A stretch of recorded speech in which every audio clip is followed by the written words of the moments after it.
Part 1. The Art of Effortless Execution. There comes a moment in every journey where discipline turns into instinct. You stop forcing the motion, and the motion starts moving through you.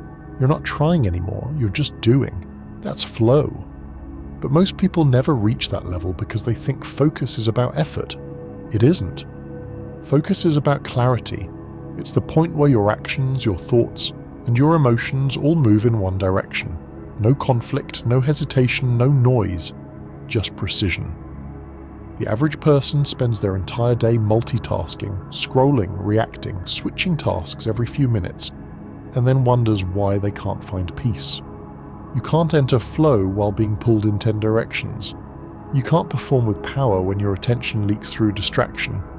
The brain was built for immersion, not fragmentation. When you're locked in, time slows down. The noise disappears. The only thing that exists is the task. Your breath, your focus, your body, they all move as one system. That's what elite performers feel in every field. Fighters, entrepreneurs, artists, soldiers. The world fades and execution becomes effortless. It's not magic, it's mastery. Most people chase that feeling like it's a drug. They want flow without structure, freedom without repetition. But flow isn't a state you fall into. It's something you earn. You earn it through boredom, through focus, through the discipline of showing up when it doesn't feel exciting. The repetition everyone runs from is the doorway everyone's searching for. When you practice enough times with intention, your brain starts building shortcuts. It learns what to ignore and what to amplify. It strips away hesitation until action feels natural. That's why the best don't look like they're trying. They've simply built systems so refined that the effort disappears. What looks effortless is built on thousands of deliberate repetitions no one saw. The world today rewards noise more than mastery. Everyone wants to look locked in instead of being locked in. They want the illusion of focus without the sacrifice. That's why most burn out before they break through. You can't fake depth. You can't cheat consistency. The brain only enters flow when it feels safe inside structure, and structure only comes from repetition. If you want to reach that level, you have to earn peace through precision. You have to train your focus like a weapon. When you sit down to work, the world disappears. You don't check your phone. You don't need music, caffeine, or adrenaline. You need silence. Real silence. The kind that amplifies thought instead of hiding it. The man who can be alone with his mind without chaos is the man who can perform under any condition. Focus is the modern superpower because it's extinct. Most people can't hold a single thought without being hijacked by the next. They call it productivity. It's really paralysis. You can't move forward when you keep breaking rhythm. The mind needs continuity. It needs repetition. That's how momentum is built. Flow is what happens when momentum and focus collide, when all the noise you filtered out turns into signal, when practice becomes presence. But here's the truth. Flow doesn't come when you chase it. It comes when you earn it. It's the reward for alignment. The product of a mind so trained that thinking becomes movement. That's what mastery feels like. You've done the work so many times that execution becomes reflex. That's why it looks easy from the outside, because all the hard parts already happened when no one was watching. Every man who's ever built something powerful has felt this switch, the shift from forcing progress to becoming progress. That's the point where growth stops being emotional and starts being mechanical. If you want to live in flow, stop trying to feel ready. You'll never feel ready. Start training the mind to stay, to focus, to execute even when nothing feels perfect. Because once focus becomes natural, effort becomes effortless. And when that happens, you stop chasing momentum, you become it. Part 2. The anatomy of focus. Focus isn't something you find. It's something you build. It's a system, not a spark. Most people treat focus like motivation. They wait for it. They think it arrives when life feels perfect, when there's no noise, when inspiration hits. That's why they never master it. Focus doesn't arrive, it's engineered. It's built through friction, repetition, and environment. The brain is a machine that rewards what you repeat. If you train it to scatter, it will. If you train it to lock in, it will. Every time you switch tasks, check your phone, or chase distractions, you're reinforcing mental chaos. You're teaching your mind that it never has to hold attention for long. Then, when you need deep concentration, it fails you. Not because it's weak, but because you've conditioned it to wander. You have to reverse that conditioning. That's what focus really is. The art of holding your mind in one place long enough to build gravity. The longer you stay still, the more the world bends around what you're doing. Time slows down. The noise fades. You start to hear yourself think again. That's where power lives, in sustained attention. Think of focus like strength training. You don't lift once and get strong. You build slowly through repetition. You don't break a record every day, you build capacity every day. One focused hour compounds into confidence. Confidence compounds into clarity. Clarity compounds into flow. And once flow begins, you start performing in ways that logic can't explain. The strongest men you'll ever meet aren't the loudest. They're the most controlled. They've trained the ability to lock in at will. They can switch from chaos to clarity in seconds. It's not emotion, it's system. They understand that control over focus is control over life. Every major breakthrough in history came from men who could sustain focus longer than everyone else. Inventors, athletes, generals, entrepreneurs, they all shared one skill: presence. Not intelligence, not luck, presence. Because when you're fully locked in, you start seeing patterns others miss. You start connecting dots that look random to everyone else. You make faster progress with less effort because your energy isn't leaking into distraction. To reach that state, you have to treat focus like a ritual. You build the conditions around it: silence, structure, isolation, repetition. You make it sacred. You don't break it for noise. You don't negotiate it with laziness. Focus is expensive because it produces wealth, health, strength, everything that matters. So guard it like it's currency. Before you work, you clear the clutter, physical and mental. You set the stage so there's nothing left to think about except the mission. That's how flow is triggered. Not by luck, not by caffeine, not by hype, by order. Order gives the brain permission to release chaos. You don't enter focus, you descend into it. Every minute of discipline is a step deeper into clarity. And when you finally reach that state, you'll notice something strange. Effort disappears. You stop thinking about what you're doing because the body already knows. That's the moment when focus becomes flow. But it all begins with the discipline to control attention. You can't skip the grind and expect grace. You can't scatter your mind all day and expect peace at night. Peace is the byproduct of precision. So if you want to change your life, stop asking for motivation. Ask for focus. Because once you master that, everything else becomes automatic. Part 3. Building the conditions for flow. Flow isn't luck, it's structure. Every person who performs at a high level knows this truth. Environment dictates execution. You can have all the discipline in the world, but if your surroundings are chaotic, your mind will reflect it. You can't operate at a high frequency in a low frequency space. Look around your life right now. Every object, every sound, every notification either feeds focus or fractures it. Most people don't fail because they lack ability. They fail because their environment keeps resetting their attention. You can't stay locked in when everything around you is designed to break your rhythm. And that's why focus starts with design. You have to build your surroundings to match your standards.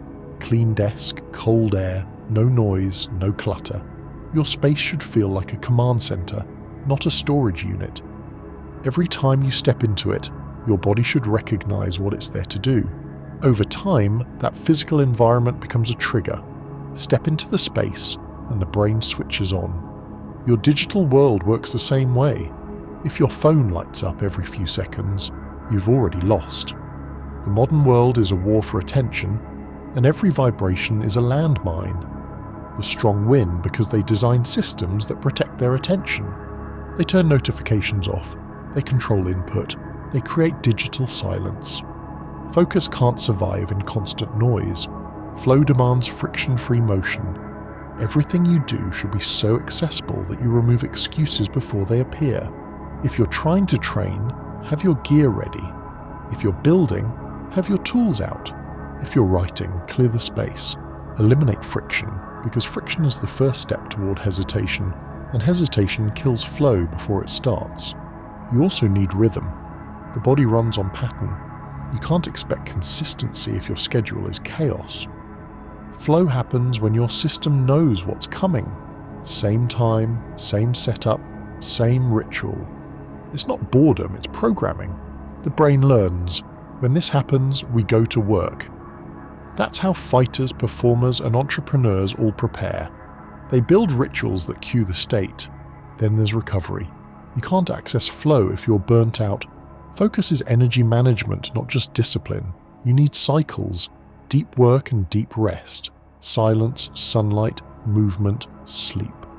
Flow demands clarity, and clarity can't exist in fatigue. Rest isn't weakness, it's recharging the weapon. And finally, environment extends to people. You can't stay sharp surrounded by dull minds. Every conversation either drains or deposits energy. Be ruthless about who gets proximity.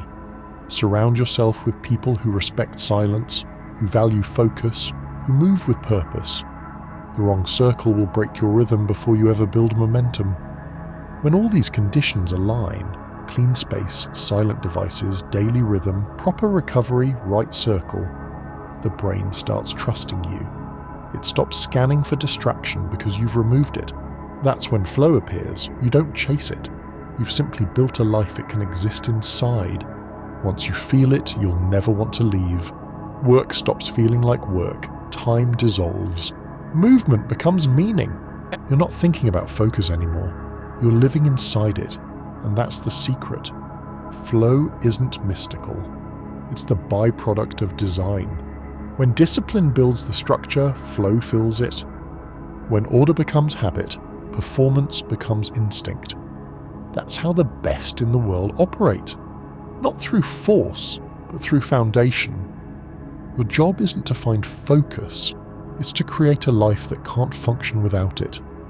Part 4. The transition from discipline to instinct.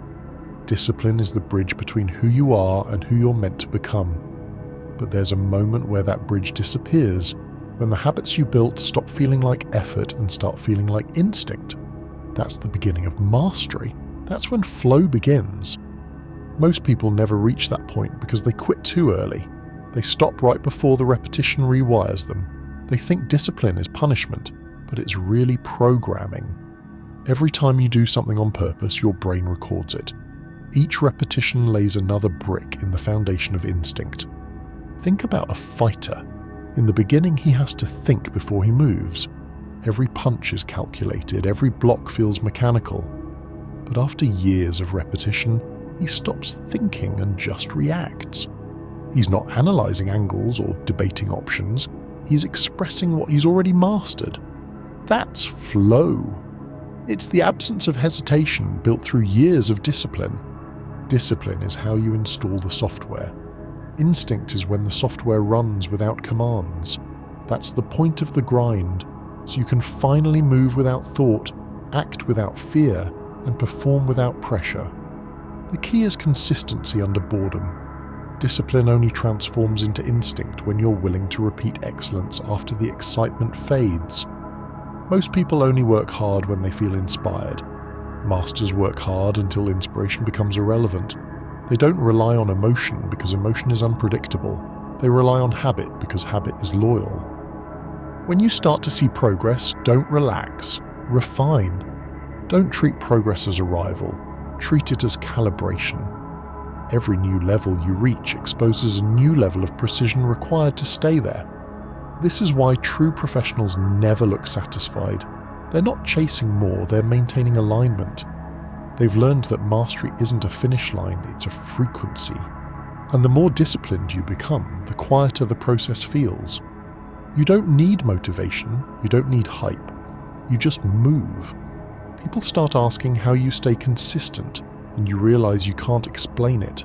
You're not trying anymore, it's just who you are.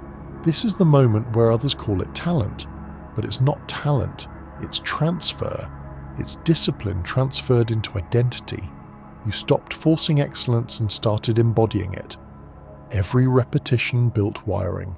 Every repetition removed resistance. What used to feel hard now feels natural. That's instinct. You'll notice that when you reach this state, life becomes lighter. You stop overthinking, you stop questioning.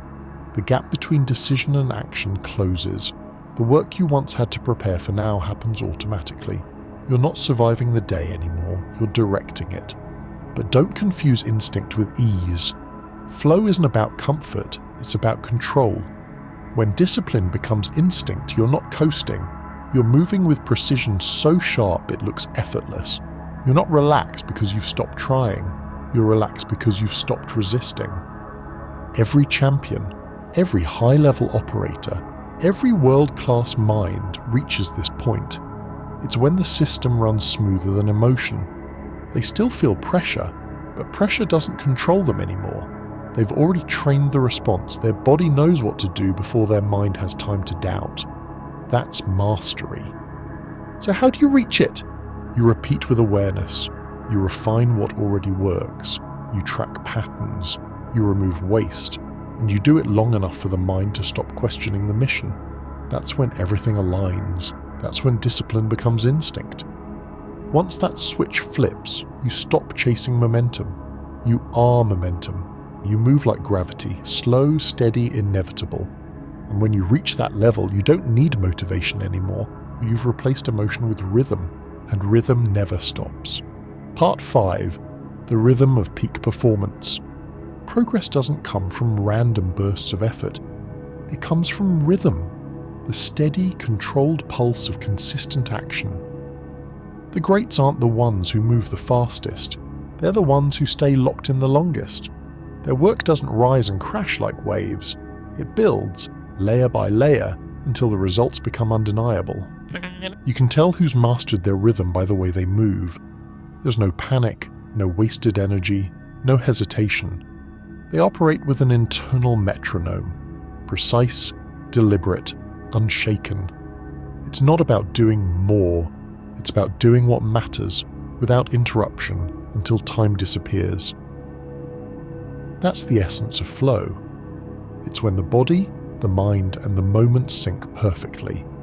There's no trying. You simply are. You're not thinking about what's next because your preparation has already handled it. Flow is the reward for structure. It's the body's way of saying, I trust you. To reach that point, you need tension and release, like breath. Work hard, then let go.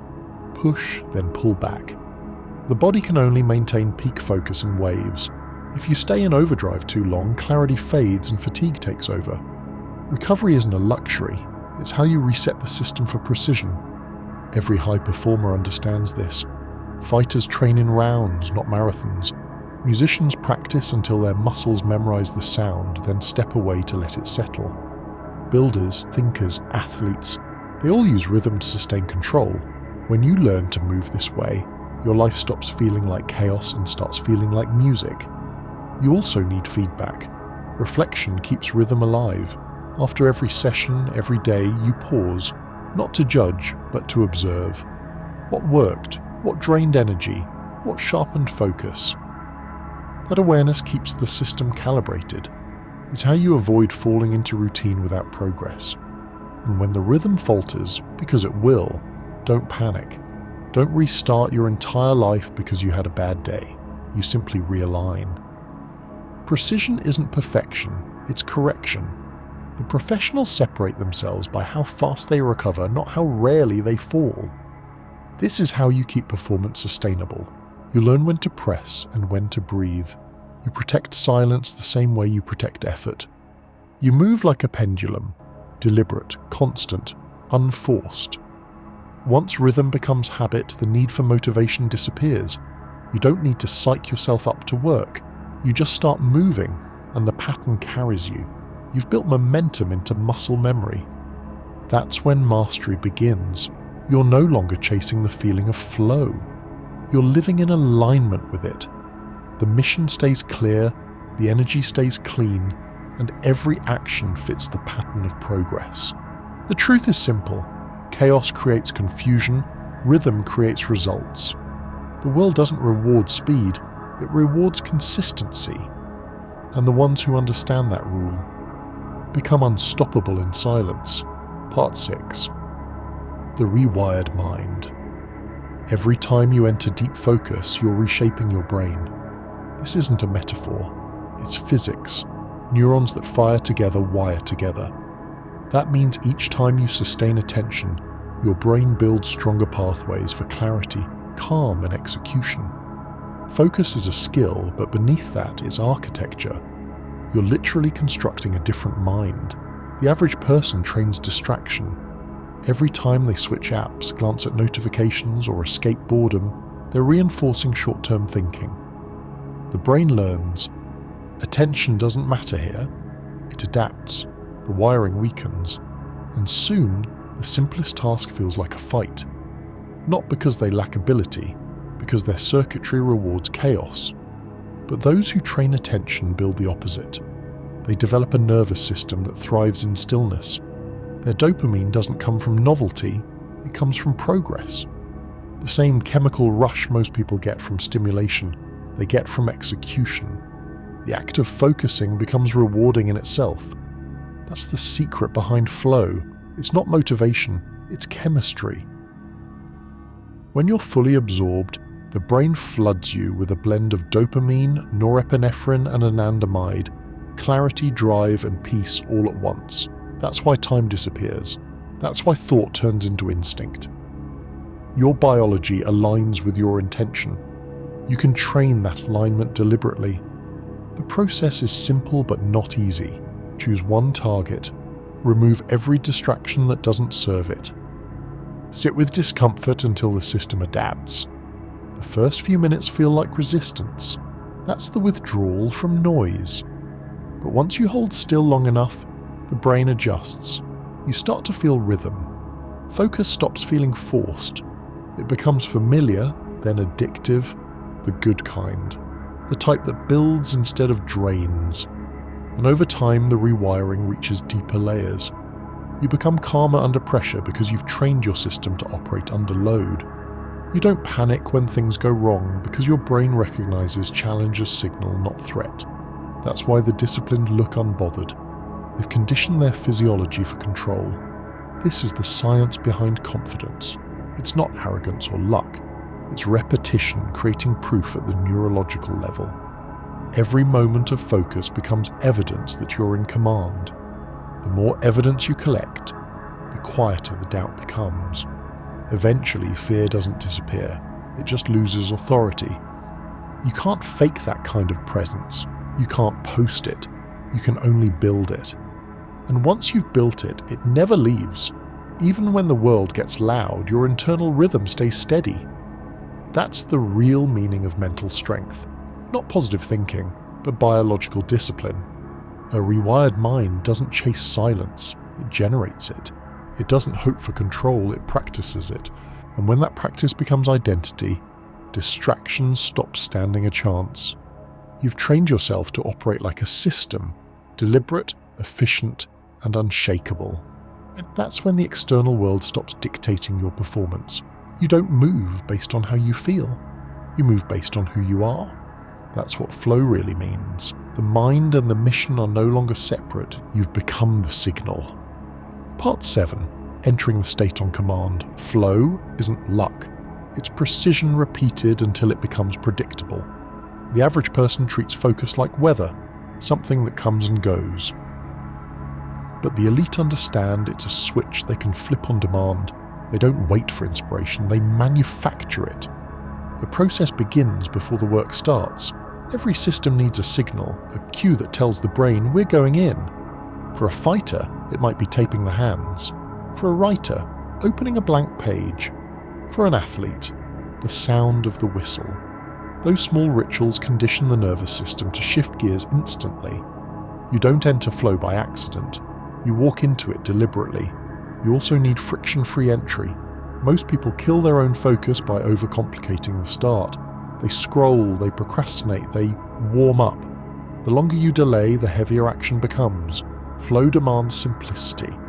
If it takes more than 10 seconds to start, you've already lost rhythm. Set the stage before you begin so momentum can take over the moment you move. Then, raise the stakes. The mind sharpens under challenge. If what you're doing doesn't push your limits, the brain won't activate the chemicals that trigger flow. You need a balance. Difficult enough to demand full attention, but not so hard that it creates panic. That's the sweet spot. The space where focus feels like survival, but control remains. Once you're inside that zone, protect it ruthlessly. Silence becomes sacred. Noise becomes expensive. You don't answer texts. You don't multitask. You don't take quick breaks. The brain needs uninterrupted continuity to stay in flow. Every interruption resets the chemistry. That's why most people never experience deep focus. They keep breaking the signal right when it starts to form. Your environment should reinforce the state. Clean light, cold air, zero clutter. The senses feed the nervous system. The calmer they are, the cleaner the signal. If your workspace feels heavy, your focus will too. Precision requires peace. Breathing matters as well. When you slow the breath, you quiet the noise in your head. When you steady the exhale, the heart rate follows. The body enters coherence and the mind mirrors it. Control the breath and you control the state. The real secret, though, is presence. You can't reach flow if you're obsessed with the outcome. You can't stay immersed while thinking about reward, validation, or result. Flow is pure execution. No judgment, no self-talk, no scoreboard. It's the state where doing the thing becomes the reward. This is where mastery starts showing. You'll notice time shifting. Minutes turn into hours without friction. The brain stops separating effort from satisfaction. You're not trying anymore. You're performing. That's when your best work appears, not because you forced it, but because you got out of your own way. Every person capable of greatness learns how to trigger that switch. They know their cues. They know their timing. They don't rely on emotion to get started. They rely on system. Once you know how to enter the state, the world slows down. Distraction feels foreign, doubt feels quiet. You begin to realize something powerful. The zone isn't random, it's reachable. And the man who can reach it on command never fears competition again. Part 8. The Elimination of Self-Doubt. Every ounce of hesitation you feel comes from overthinking. The mind creates noise when it's not certain who's in control. When you operate in flow, that noise disappears. Not because the doubt is gone, but because there's no room left for it to speak. The most confident people you'll ever meet aren't loud. They don't need to convince anyone, not even themselves. Their certainty comes from evidence. They've earned the right to trust their instincts through repetition, through showing up when no one watched, through collecting proof that they can handle whatever comes next. Confidence is repetition remembered. When you enter flow, you remove the space where self-doubt lives, the pause between thought and action. You act without hesitation, because hesitation has nowhere to exist. That's why athletes say time slows down. They aren't moving faster, they're moving cleaner. Every movement has already been trained. The body knows the answer before the mind asks the question. Doubt thrives on indecision. It feeds on half commitments and broken promises. Every time you say you'll do something and don't, you teach your subconscious that your word is negotiable. Every time you stop short, you weaken your own authority. Flow restores it. When you perform without thought, you prove to yourself that you can rely on you. That's what real confidence feels like. Dependability under pressure. There's nothing mystical about it, it's mechanical. Your brain works like a circuit. Every successful execution completes the loop. Each closed loop reinforces trust. Failures don't destroy that trust. Quitting does. Doubt isn't the enemy, it's feedback. It tells you there's unfinished proof somewhere. The cure isn't affirmation, it's evidence. You don't talk your way out of doubt, you work your way out. You collect data points, times you showed up tired, times you performed without approval, times you stayed calm when chaos hit. Those moments compound until the question, can I, becomes irrelevant. You know you can because you've done it enough to make it fact. That's why confidence built through flow feels different. It's not arrogance, it's quiet stability. You don't need to announce what you're capable of because your actions already said it. People feel that presence before they understand it. They can sense the absence of internal conflict. Flow strips away insecurity because it doesn't leave space for self-analysis. You're too busy being what you've prepared to be. The chatter fades. The doubt silences itself. You're no longer managing emotion, you're executing purpose. This state changes how you move through life. You stop negotiating with yourself. You stop seeking external validation. You stop waiting to feel ready. Readiness becomes a myth because you've trained to act before it arrives. When you live this way, doubt becomes data. You still feel it, but instead of slowing down, it points you to what needs refinement. You no longer take it personally. You analyze, adjust, and keep moving. That's the difference between emotional confidence and strategic confidence.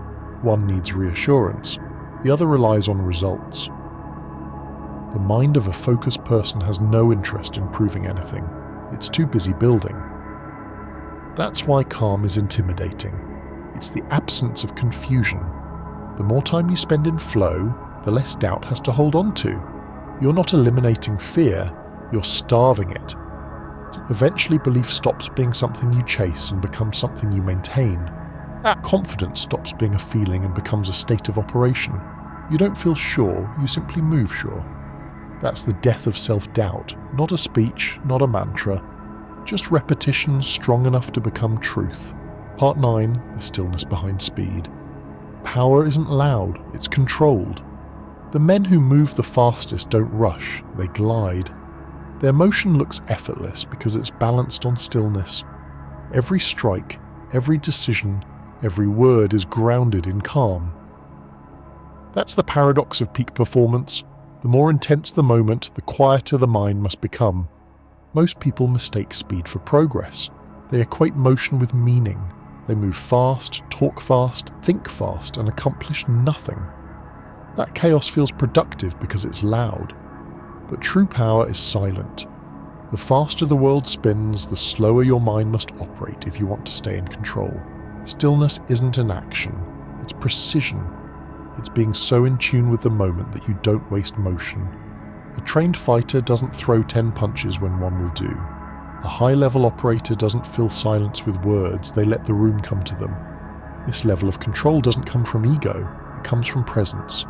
Presence is the weapon. It allows you to see clearly while everyone else is blinded by noise. You notice the details others miss, the small hesitation, the hidden pattern, the real opportunity. When your energy is still, the world becomes readable. Every environment has a rhythm, and stillness lets you hear it. You can feel this in conversation too. Watch how people fill space when they're uncomfortable. They talk faster, laugh louder, explain more than needed. Stillness reverses that dynamic. When you're calm, everyone else adjusts to your frequency. The loud try to match it but can't. The anxious start to steady themselves around it. Stillness is dominance through composure. The greatest performers, leaders, and creators all train for this state. They understand that chaos is inevitable, but panic is optional. Stillness is what allows clarity and pressure. A sniper can't tremble. A pilot can't flinch. A surgeon can't think about fear. They have to be fully inside the task, no space left for hesitation. And that's where speed is born, from calm, not chaos. The brain processes faster when it isn't split between noise and focus. Reaction time shortens, accuracy rises, flow deepens. You don't need to force quickness, it emerges naturally when the mind is quiet and the body is confident. Stillness also builds stamina. You waste less energy reacting so you can go longer. The mind doesn't burn out because it's not fighting itself. You're no longer sprinting in bursts of emotion. You're gliding through a steady current of control. That's why those who look slow at first end up winning in the long run. They never lose rhythm. To reach this state, train for silence. Not just outer silence, but inner silence. Start with breathing, then environment, then thought. Remove everything unnecessary until focus feels clean. You'll realize most distractions don't even exist in reality. They exist in your reaction. Stillness isn't natural in a noisy world. It's trained. You have to earn the right to stay calm under chaos. You do that through repetition, reflection, and ruthless awareness. You teach your body to hold tension without breaking, and your mind to stay cold when pressure peaks. Eventually, you'll find yourself performing better under stress than in comfort. That's when you've crossed the line. You've built stillness so deep it fuels precision. Speed, control, execution, they all rise from it. And that's the ultimate power, to move fast while staying unshaken, to appear composed while the world scrambles for balance. That's not emotionless, it's evolved. Stillness is the crown on the head of focus. It's the quiet that lets excellence breathe. Part 10. The discipline of simplicity. Complexity is a trap disguised as intelligence. Most people make things harder than they need to be because complexity feels important. They think depth means more steps, more detail, more noise. But true mastery is subtraction, not addition. The greatest systems, minds, and lives operate on clarity, not clutter. Simplicity is brutal because it leaves nowhere to hide. You can't mask weakness behind busyness when your process is clean. You either execute or you don't. That's why most avoid it, because simplicity exposes the truth. Look at the best in any field. Their movements are minimal, their systems predictable, their decisions sharp. They know what matters, and they strip away everything that doesn't. The amateur adds to feel in control. The professional removes until control appears naturally. When you're building something, a skill, a business, a body, a mindset, ask one question: what's essential? Then cut everything else. Distraction hides in complexity. If your routine is bloated, you'll mistake motion for progress. If your plan is too clever, you'll spend more time adjusting than advancing. Simplicity forces focus. The brain loves clarity. It thrives on repeatable actions. Every time you simplify, you make execution easier to repeat. And repetition is how flow is built. Complication burns energy. Simplicity compounds it. That's why minimalism isn't an aesthetic. It's performance optimization. Even your goals should be simple, not vague ambitions like success or freedom. Define targets you can measure daily. Numbers, habits, actions. Anything that creates immediate feedback. You can't manage what you can't measure, and you can't focus on what you can't define. Simplicity also protects energy. The fewer decisions you make, the cleaner your mind stays. Decision fatigue kills more dreams than fear ever will. Every unnecessary choice, what to wear, when to start, how to do something, drains voltage from your actual mission. The solution isn't willpower, it's a system. Design your life so that focus is automatic. Even communication should follow this rule. Say less, mean more. The more words you need to explain something, the less you understand it. Precision in speech is proof of clarity in thought. A man who speaks simply is a man who's done the work to remove confusion. Simplicity is not laziness, it's efficiency. It's how you channel every ounce of energy into what moves the needle. When your life, your work, and your thinking are streamlined, there's no wasted movement. And in a world where attention is currency, efficiency is power. The disciplined don't chase what's flashy. They chase what works. They know every extra step adds friction. Every unnecessary layer delays mastery. So they simplify until performance feels like breathing. That's the truth about clarity. It's not found, it's carved. You keep removing until only strength remains. When your systems are simple, your execution is clean. When your execution is clean, your results multiply. And when your results multiply, the world starts mistaking simplicity for genius. But you'll know the truth. It wasn't genius. It was discipline. Part 11. The balance between hunger and peace. The hardest balance to master is wanting more while being at peace with what you have. Too Too much hunger burns you out. Too much peace dulls your edge. The goal is to live between both, to move forward without chaos, to rest without regression.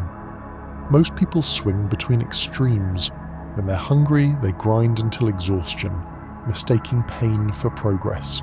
When they burn out, they collapse into comfort, mistaking stillness for peace. Neither works. The first drains your power, the second kills it. True mastery is found in the tension between the two. Hunger gives direction.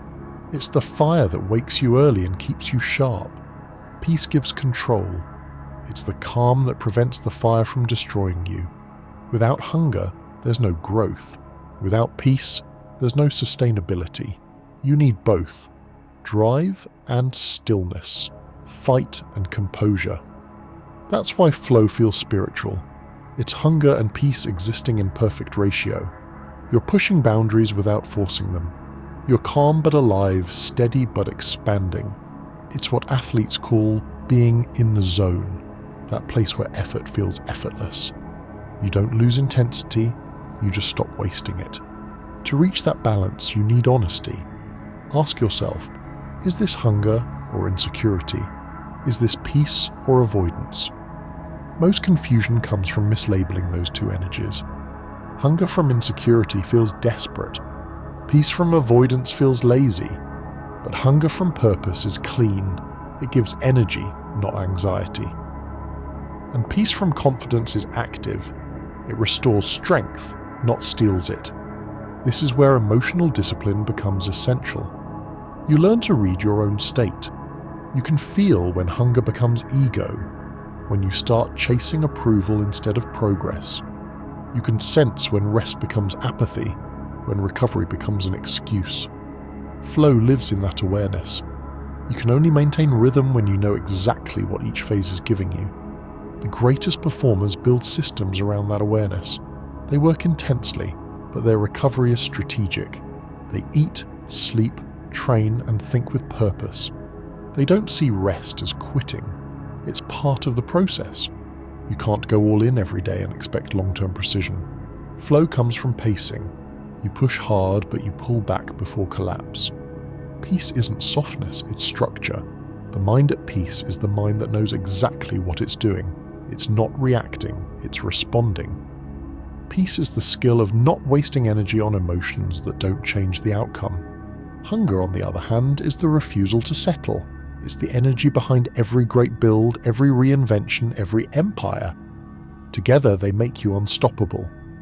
When you reach that balance, life starts moving differently. You stop chasing extremes. You stop feeling guilty for resting. You stop overcompensating when things slow down.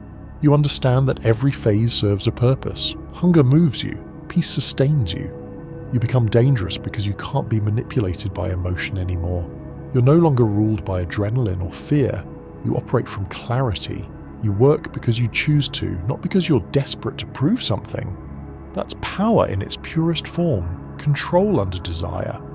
The world teaches people to pick one side, be calm or be driven. The truth is, the highest level of life demands both. It's balance, not compromise. It's not either or, it's both, mastered. The fire burns inside, but it never escapes control. The calm runs deep, but it never dulls ambition. And when those two energies finally coexist, you stop chasing alignment, you become it. Part 12, Mastering Recovery. Most people only understand half of performance. They obsess over work, grind, and output, but they ignore the one thing that makes all of it sustainable: recovery. The ones who last the longest, the ones who dominate for decades, treat rest like a skill. They don't collapse into it when they're exhausted. They engineer it deliberately. Recovery isn't the absence of work, it's the continuation of it. Every time you rest intentionally, you reinforce the system that keeps you performing. Your mind, your hormones, your focus, they're all part of one circuit. Push too long without recharging, and the current burns out. You stop thinking clearly. You start making emotional decisions. You lose sharpness and mistake fatigue for failure. The best learn to sense this before it happens. They know when their signal starts to distort. Their breathing gets shorter, their thoughts get heavier, their movement feels forced. That's not weakness. That's feedback. Recovery isn't a luxury, it's calibration. And there's an art to doing it right. Scrolling isn't recovery. Numbing out isn't rest. You can't recharge by overstimulating your mind. Recovery means silence. Real silence. Time away from the algorithm, away from constant comparison, away from pressure to perform. Stillness resets the nervous system faster than sleep ever could. There's also active recovery. Movement that heals instead of drains. Walks without your phone, stretching, sauna, time in sunlight. These things sound small, but they rebuild clarity faster than any motivational speech ever will. You're not trying to escape discipline, you're preserving it. The mind also needs separation. Flow demands intensity, but you can't stay in that state forever. You need contrast. When you finish a deep session, step away completely. Leave the environment. Let your focus cool down. If you stay half in, half out, you never let your system reset. The result? Diminishing returns. The professionals don't wait for burnout to rest. They schedule it. Their recovery is as disciplined as their grind. It's built into the system, not something they earn at the end. They understand the truth. There's no productivity without restoration. Sleep is the most underrated performance enhancer. Every hour you cut from it, you're not buying time, you're borrowing clarity. You'll repay it later in mistakes, missed signals, and weaker output. Sleep is not laziness. It's the foundation that focus stands on. The same principle applies to mental input. If all you do is consume, your mind becomes bloated. Learning is useless if it never integrates. You need space for information to settle, to process, to evolve into wisdom. Silence is what converts data into insight. The highest performers live by a rhythm that most don't understand. They go all in, then they disappear. They work intensely, then they unplug completely. They treat energy like oxygen. Breathe in, breathe out. That's why they never crash. They don't live in burnout, they live in balance. When you master recovery, you become sharper, calmer, and more dangerous. You can push harder without breaking, think clearer under pressure, and maintain a level of performance that looks impossible to everyone else. Rest isn't retreat, it's reload, and every time you step back, you're building the strength to go further. Because real power isn't built from constant movement, it's built from precision, knowing exactly when to move and when to stop. And when you master that rhythm, you stop running out of energy. You start running on purpose. Part 13, Unshakable Focus. True focus isn't built in quiet rooms, it's built in chaos. It's forged in the moments when everything is competing for your attention and you stay locked on the mission anyway. Focus isn't about peace, it's about power under fire. Everyone says they want clarity until pressure shows up. Then you see who actually has it. The world doesn't test you when you're comfortable. It tests you when you're stretched, when fatigue sets in, when people doubt you, when nothing moves the way you planned. That's when most start leaking energy, questioning themselves, breaking rhythm. But the ones who win never fold. They hold their line. Unshakable focus means the noise no longer matters. You've built so much internal order that external chaos can't touch you. You don't rush to fix things. You don't panic when life tilts sideways. You breathe, you assess, and you move once. Clean, precise, final. Every move feels like intent. That's what separates control from confusion. When you train focus long enough, your baseline changes. You stop needing calm to stay centered. You start creating calm wherever you are. People mistake it for coldness, but it's control. Emotion doesn't vanish. It just stops steering. You feel it, process it, and return to command. This level of composure isn't natural. It's earned through friction. Every argument you don't react to, every distraction you ignore, every stressful moment you master, it's all mental conditioning. You're not avoiding conflict. You're learning to regulate it. You're teaching your system that presence is stronger than panic. Stillness under fire is the highest form of strength. It's not a lack of emotion, it's full control over it. The man who stays calm when the world shakes gains leverage. He can see what others miss because he's not blinded by reaction. That's why high performers always look calm even when everything burns. They're processing faster. You build this through proof, not affirmations, not hype. Evidence. You put yourself in pressure often enough that your body learns the language of chaos. You train calm as a muscle until it's automatic. You repeat it until your nervous system understands that panic is a choice. Every time you stay grounded when others crumble, you strengthen your edge. Every time you finish what you start despite fatigue, you sharpen the signal. Eventually, composure becomes identity. You don't remind yourself to focus, you simply don't know how not to. When the pressure rises, most people freeze, you'll breathe. When emotions flare, most react, you'll observe. When doubt enters the room, most collapse. You'll stand taller. That's the advantage of control, it compounds. Every test you pass builds the foundation for the next. And when you reach that point, something shifts. You stop chasing the feeling of control and start being control. Focus becomes less about effort and more about energy. You don't push yourself to stay present, you simply are. People will sense it. They'll feel the steadiness before they hear your words. They'll notice that you move slower, but accomplish more. That when others need validation, you already know. Because unshakable focus isn't loud, it's silent authority. It's when your presence alone tells the room you're not moved by pressure. You've already prepared for this moment 1,000 times. And now that it's here, you don't flinch, you simply execute. Part 14. The power of presence. Presence is the highest form of influence. It's the energy that speaks before you open your mouth, the signal that tells the world who's in control without you saying a word. Real presence isn't about volume, is not about charisma or attention, it's about coherence. Everything inside you moving in one direction so cleanly that people feel it when you enter a room. You can sense it in powerful people.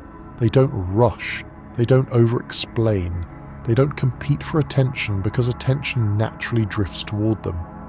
Presence is gravity. You don't chase it, you become it. But presence isn't something you're born with. It's the byproduct of self-mastery. Every time you choose composure over chaos, every time you act with intention instead of impulse, every time you say less and mean more, you build it. Presence is control made visible. The world's loudest people often have the weakest presence. They try to fill silence with words, movement, validation. Anything to prove they matter. The ones who truly hold power don't need to prove it. They can sit in silence, look you in the eye, and you'll feel the weight of discipline behind it. That stillness, that lack of reaction, is what makes them magnetic. Presence is built in the moments no one sees. The way you move when you're alone, the way you talk to yourself, the way you execute when no one's watching. It's the accumulation of self-respect. You can't fake it. You can posture, you can mimic confidence, but real presence radiates truth. And truth can't be imitated.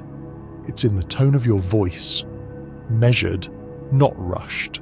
It's in your posture, upright, not forced. It's in your timing, patient, never desperate. It's in the silence between your words, calm, not empty. Presence tells the world, I don't need approval because I already have clarity. It tells people you know who you are and you're not for sale. This is why presence is more powerful than persuasion. You can talk someone into trusting you once, but you can't talk them into feeling you. That's earned through consistency, through the repetition of control. To strengthen it, you must remove what weakens it. Overexposure weakens presence. Validation-seeking weakens presence. Uncontrolled emotion weakens presence. Each time you overreact, explain too much, or try to be understood, you dilute the energy that makes you magnetic. Presence thrives on restraint. When you stop trying to convince people, they start paying attention. When you stop chasing opportunities, they start showing up. When you stop trying to look powerful, you become it. Stillness becomes strategy. Discipline becomes aura. Peace becomes authority. Presence is how the internal world projects outward. The cleaner your energy, the stronger your influence. You stop forcing outcomes because people naturally respond to alignment. It's not manipulation, it's magnetism. And when you master presence, life changes. Conversations feel different. Rooms quiet down when you speak. People start mirroring your calm instead of testing it. You've shifted from chasing attention to commanding it. Not through ego, but through energy. Because presence isn't what you do, it's what you are when everything unnecessary is gone. When you've refined your focus, your rhythm, your composure, this is what remains.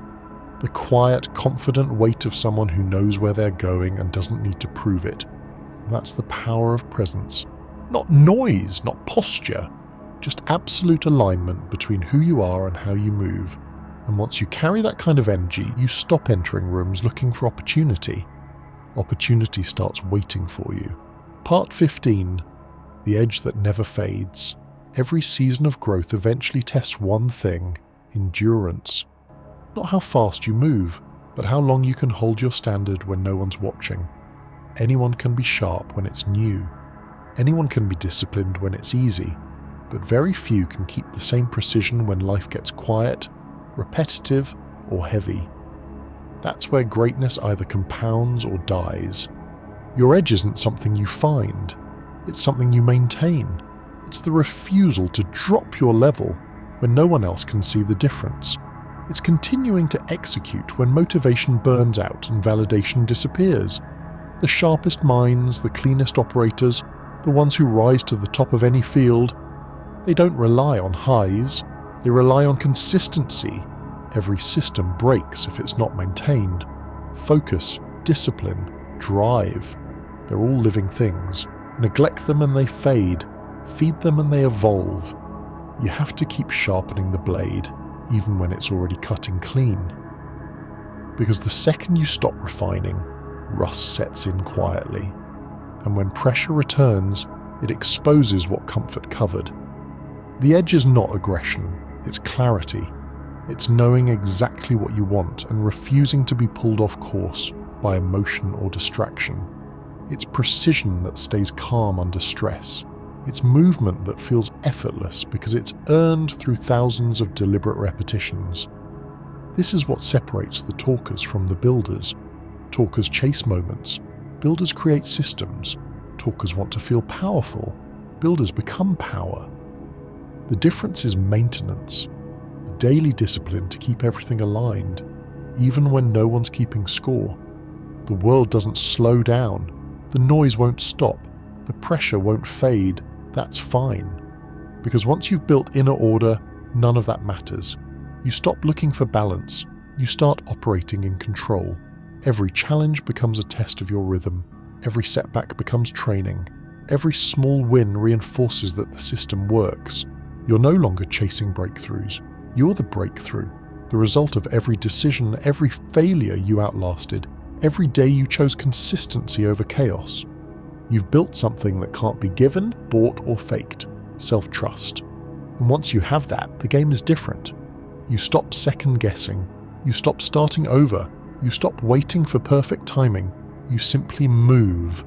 With intent, with calm, with purpose. That's how the edge stays sharp, by living deliberately. Every breath calculated, every step aligned, every word chosen. Not because you're trying to impress anyone, but because you've learned the cost of being sloppy. When the edge becomes identity, life becomes lighter. You stop fighting to stay focused because focus is who you are. You stop forcing discipline because it's built into your system. You stop chasing success because success is now a byproduct of alignment. You've evolved past noise, past doubt, past comparison. You've become something most people never reach. A person who can trust themselves completely. That's the point of all of this. To live in such control that peace and power feel the same. To carry yourself like someone who doesn't need to announce it. Because the energy already does. The edge isn't about dominance, it's about direction. It's the quiet certainty that no matter how fast or how far the world moves, you'll still be there. Calm, clear, consistent. This is the level that never fades. Because you've stopped relying on fire, you've become the flame. You don't burn out, you burn through, and as long as you keep refining, nothing in this world can dull you again.